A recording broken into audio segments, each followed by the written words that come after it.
Olá, bem-vindos mais uma vez ao nosso curso Ao Encontro da Felicidade, para mais uma aula, hoje dedicada ao cuidar das relações sociais, uma componente importantíssima, transversal a todos os conteúdos da felicidade, é considerado precisamente uma das componentes, se não a componente mais importante, o fator mais decisivo para tornar as pessoas felizes. E hoje começo aqui com este slide que partilho aqui convosco, em que eu refiro de facto a razão por a qual um bom relacionamento pode fazer-nos tão bem. E é porque, como diz aqui, os relacionamentos positivos abrem muitos caminhos espontâneos para a felicidade. Espontâneos, portanto, não dão trabalho. E daí a importância dos relacionamentos. Hoje a aula vai ter este figurino um bocadinho diferente, em que eu estou a partilhar convosco os PowerPoints, e entretanto vamos passando e vamos começando então a nossa aula. Como cuidar então das relações sociais? É que esta que é a grande questão. Esta matéria foi toda amplamente desenvolvida, detalhadamente desenvolvida, devo dizer, no ano letivo anterior, durante o período do confinamento. Portanto, as aulas estão todas em vídeos, estão todas no blog, e quem quiser saber quais são mais detalhadamente alguns ou todos destes conteúdos, pode ir lá sempre consultar. Eu farei aqui apenas uma breve resenha de todas as componentes do cuidado que podemos ter para manter, reforçar as nossas relações sociais. E o primeiro de todos é claramente manter o contacto. Isto é, nós conseguirmos estar em ligação com as pessoas. Eu sei que hoje em dia começa a ser um bocadinho complicado, porque temos o dever de recolhimento ou de quase de confinamento nas nossas casas, mas existem os telefones, existe as videoconferências, podemos sempre contactar com os outros. E, portanto, este é o primeiro passo, é contactarmos com as outras pessoas, mantermos esse contacto. Foi o tema da aula de 9 de abril deste ano. A seguir, a reciprocidade é um aspecto que é fundamental.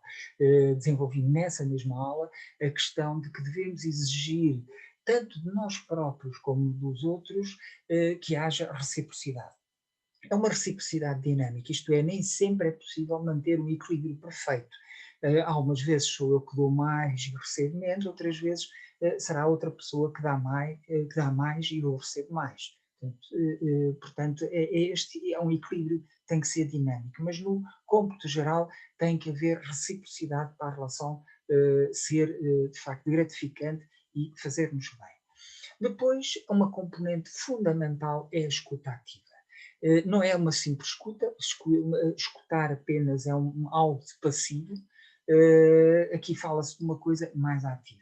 Isto é, eu escuto, sim senhor, mas esforço-me por compreender o ponto de vista da outra pessoa, vou reter os aspectos mais importantes, mais significativos, que eu penso que são mais significativos dessa pessoa, e depois tento responder ao que é realmente dito e não aquilo que me passou pela cabeça, aquilo que me lembrei, as associações que tive, as memórias que foram solicitadas, que isso acontece, isso passa-nos pela nossa mente, mas a escuta ativa não é isso. E, portanto, essas coisas passam, mas nós devemos sempre recentrar no outro. Isso é que é a verdadeira escuta ativa.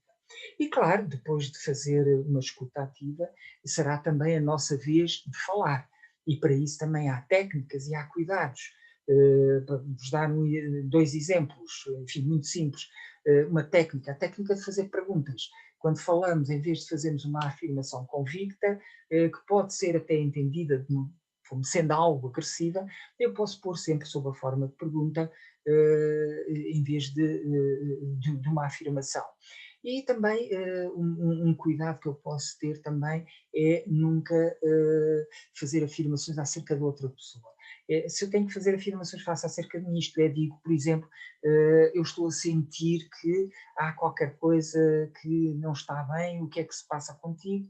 E eu digo, eu estou a sentir, não digo, tu não estás bem, pois não. Vão ver a diferença. E, portanto, há assim um conjunto de técnicas e cuidados para quem estiver interessado. Foram 2 aulas, as aulas de 30 de abril e 7 de maio. Quem quiser pode ir lá ver. Isto, claro, vai estar no blog, esta aula está no blog, e estão lá os links para vocês não terem que andar à procura e poderem ir diretamente ao blog, ou irem à lista de reprodução Ao Encontro da Felicidade no YouTube, onde estão estes vídeos todos com os respectivos títulos, e, portanto, será fácil vocês encontrarem.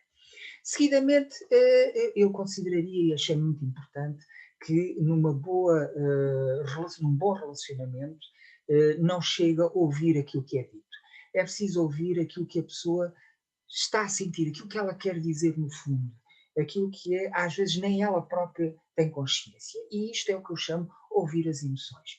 E ouvir as emoções do outro, claro, mas também para uma boa comunicação é importante nós ouvirmos as nossas próprias emoções. As nossas próprias emoções, porque se eu quero fazer, como na frase que eu dei o exemplo há bocado, de eu estou a sentir o que quer que seja, eu tenho que estar consciente do que é que eu estou a sentir. Portanto, eu tenho também a ouvir as minhas emoções, e esse é um aspecto também crucial para um bom relacionamento. E, finalmente, transversalmente a todas estas componentes, digamos, como base de sustentação para os alicerces de um bom relacionamento, é a empatia e a compaixão, 2 temas que já desenvolvemos, já falámos, e, portanto, não vou perder aqui mais tempo com eles. Também no ano passado dediquei estas 2 componentes a 2 aulas, a aula de 4 de junho e a de 11 de junho, e poderão depois consultar. Seguidamente, eu iria fazer uma coisa que é, enfim, falar-vos pela negativa. Eu sei que não é a forma ideal, mas considerei que são tão importantes estas coisas que nós inconscientemente fazemos a maior parte das vezes, e são tão importantes, isto é, elas fazem tanto mal às relações, que eu achei que era bom deixar aqui um alerta. E, portanto, para cuidarmos das relações sociais, nós temos de ter cuidado de não fazer uma série de coisas. A primeira são os silêncios. Claro que há silêncios que são positivos. Aquele silêncio quando eu estou com uma pessoa em que a intimidade é de tal maneira grande que já não precisamos dizer um ao outro nada, basta um olhar, um pequeno sorriso e entendemos perfeitamente. Isto é um silêncio positivo e claro que deve ser alimentado e deve ser cultivado. Eu falo dos silêncios negativos. Aquilo que se chama popularmente os amuos. Porquê é que os silêncios negativos são destrutivos? Porque muitas vezes a outra pessoa não sabe porque é que nós estamos com aquele silêncio. E isso cria equívocos e cria maus entendidos e depois uma escalada de possível de agressões que não é nada construtivo. Portanto, não a silêncios negativos. Não também a comunicações passivo-agressivas. O que é uma comunicação passivo-agressiva?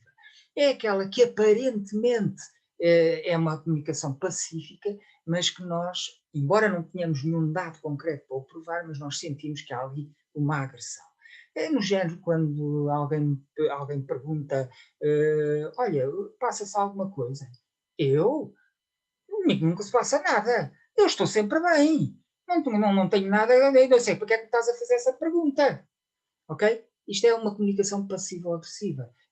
Não estou a fazer nenhuma agressão, mas na realidade estou a impedir o outro de se pôr a par do que é que se está a passar comigo, porque obviamente eu não estou bem, senão não estaria a responder desta maneira. Portanto, é outra coisa que também devemos evitar. Depois, as críticas. Isso vocês já estão fartos de me ouvir falar mal das críticas. Também não me vou ter aqui. Obviamente, ninguém se sente bem com críticas e, portanto, nós devemos utilizar. Às vezes perguntam, mas então, se às vezes é mesmo preciso fazer uma crítica, como é que nós podemos expressá-la?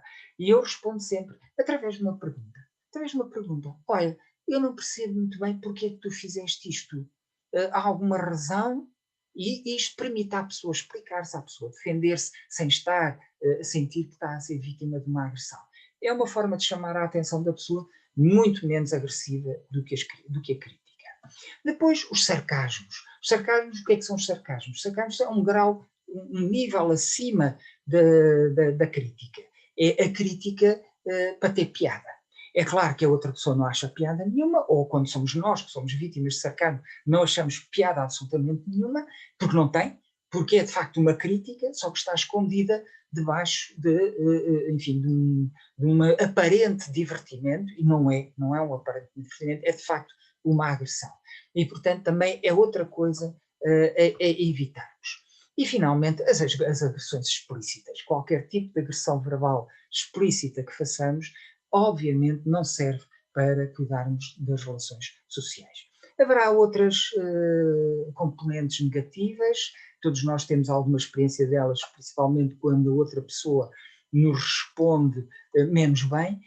Muitas vezes isso é sinal de que nós dissemos alguma coisa que não foi muito simpática, e devemos, nessas alturas, pensar e ver o que é que aconteceu e como é que podemos reparar aquilo que dissemos. Eu deixo aqui uma nota positiva como final. Hoje em dia, enfim, constitui algum perigo dar abraços e beijinhos e, portanto, devemos evitar fazê-lo. Agora, na verdade, nada nem ninguém nos impede de abrirmos as portas as comportas do nosso coração e podermos dar-nos aos outros palavras positivas de conforto, luminosas, como eu digo aqui no slide, luminosas, amáveis, elogiosas, entusiásticas. Palavras que os outros vão recordar durante muito tempo e que servem para aprofundar claramente os relacionamentos a que damos valor. Eu deixo aqui o desafio, precisamente, de nesta semana que vai decorrer, lembrem-se disto. O que é que vocês podem dizer às pessoas com quem vocês contactam, de modo a provocar um sorriso, um surto de boa disposição, não um surto de Covid, mas um surto de boa disposição. As palavras positivas, as palavras boas, carinhosas, são também elas infecciosas, também contaminam os outros, mas contaminam positivamente. E, portanto, aqui fica o desafio feito. Muito obrigado pela vossa atenção e até para a semana.